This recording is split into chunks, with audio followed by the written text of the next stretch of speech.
Hi guys, Ant here again from GasApp UK. Back here again with Colin for the second part of the ADEY MagnaCleanse unit, and this now is the final stage, which is going to be the final flush through and how to make sure that we are utilising the best of the last part of the MagnaCleanse, which Colin's going to go through now. So over to you, mate. Well, thank you very much. Yeah, this part of the process, the cold flush, very important part. What we need to do now, we've allowed the system to circulate. We're now going to isolate the boiler. We don't need any heat source on this part of the process. Our motorised valves are shut. So let's make sure, obviously, that we manually open that, so we've still got our heating port open. There we are, that's done, beautiful.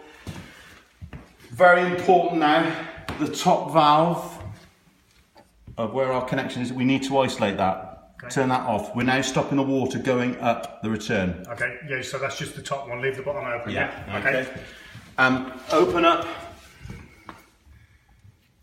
our drain off facility and just take the pressure off the system. Okay, yeah. Incidentally, these orange hoses are fantastic. I've used these quite a lot actually. So they're very good. They don't kink or anything, do they? So they're a good bit of kit. Yeah, so we're just taking the pressure off the system now. Okay, excellent. And then what we're going to do, we're now going to go and shut all the radiators off by the furthest one away again, which we started with originally. Yeah. So let's just shut them all off. Let's leave that one open. Shut that one off. That one off. That one off. In your experience, Col, how long should it take, I know the answer to this, but I want you to tell people, to do a 7-8 radiator flush for a house? I mean, because you hear all these myths and rumours. You've done it, how long would it take you, roughly? I reckon between 2 and 3 hours. Okay, so that's from the expert. You know, I know what it takes myself, but you know, we just want to know time frames, what you're working to. So yeah, it's 2 to 3 hours and it's thorough. Now, so we just got one radiator on at the moment. Yeah. Quickly refresh. Hose pipe is on, hose pipe is open. Yes. Top valve closed. Closed. Right. What I need to do now is put the filling loop on. And what I want to do now is I'm going to put cold water into the system. Because I can't go back down the return, I've got to go down the flow pipe. So let's just put some water on.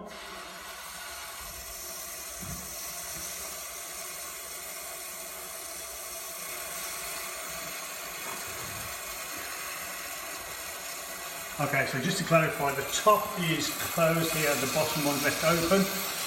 You've got your hose on and open, and Col now is just leaving the cold water filling loop open. So we're letting water pass. Yeah, allowing water into the system now. The only radiator we've got on is the furthest one away. We now can start to see water is now coming out of the hose pipe. Yeah. Okay. We're at a controlled rate at the moment. I can put it on faster if I'm happy. Okay, well, we've got it on a little bit faster now. So that's going all the way through to the end radiator, flushing back through and back out. Yeah, so what we'll do, if we go back down to that end radiator now. You feel that should be we can feel it. It's starting to come through in this corner now. Yeah. And actually you can hear it starting to come through. If I just turn that up a little bit higher, you'll hear that water belching through. Here we go. Yeah, we can hear that. Yeah. So that's now going nice, fresh, cold water going through that one radiator only. And I'm actually feeling the pipe, which is going stone cold because we're putting that fresh, cold water through. And what we're going to do while that's going through there, we're now just open up. Remember, the radiators are only half full. We're just going to bleed that now. Just let the air out. Let that cold water go all the way through there, so we're flushing the whole of that radiator now with nice cold water. Yeah, yeah. Okay? Yeah, that's going beautiful. Yeah, that's gone stone cold. Once we've got the movement of the water there, we're going out to the hose pipe now. We can start to see the quality of the water coming out. How long would you do each radiator for? 5 minutes a radiator. Okay. 5 minutes a radiator. So you leave exactly what we've got going on here for 5 minutes per radiator. The quality of water is very, very important. Okay, yeah. It's no good looking at it from a distance. We need to make sure that that quality is very, very high. So yeah. We're giving the pipework a good flush. We're giving the radiator a good flush. 5 minutes isn't very long. No. So while that's just flushing through there, The beauty of it is we're all contained in one area. Yeah. We've not got to go back into the lounge, into the carpet. That's pipe work, that water's going down the drop. Yeah. We're in control. Yeah. Okay, so once we're happy, after 5 minutes that water has circulated through the hose pipe, flushed it thoroughly, what we'll do, that's stone cold now. We'll open the next radiator up, turn the first one off, yeah, and we're going to do exactly the same. Okay, so that first radiator in essence is now done, and we're moving on to that one for 5 minutes, and so on and so on and so on. Gently progressing back to the boiler. Yeah, okay. And again, looking at the quality of water as it's flowing. You see that one maybe wants a little bit longer in there. Yeah, it's got a bit of a tinge. Yeah, it's tinged, so we'll leave that on there. Okay, yeah.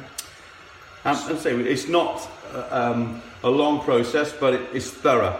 Yeah, so 5 minutes per radiator, and then we're flushing it right the way through in a controlled way, and that makes the system then fully clean and back to where it should be.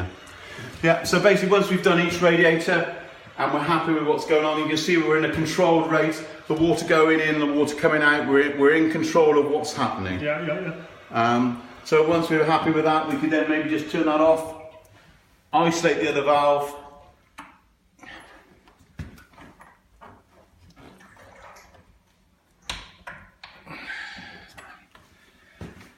and basically now we're ready to take the machine off and put our filter back on. Okay.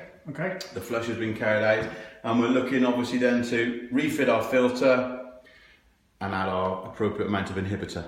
Okay. And what inhibitor would you be using? Which one is it? What we're going to do, we've got a choice of what we can use. I'll just bring them up. We could do this on the next video if you want to just tell us one of these. Yes, I think that's a good idea. Okay. Yeah, well, then that's the next video. Thanks again, Cole. That's how to make sure that the system is fully cleansed and flushed to the end. Okay, cheers, guys.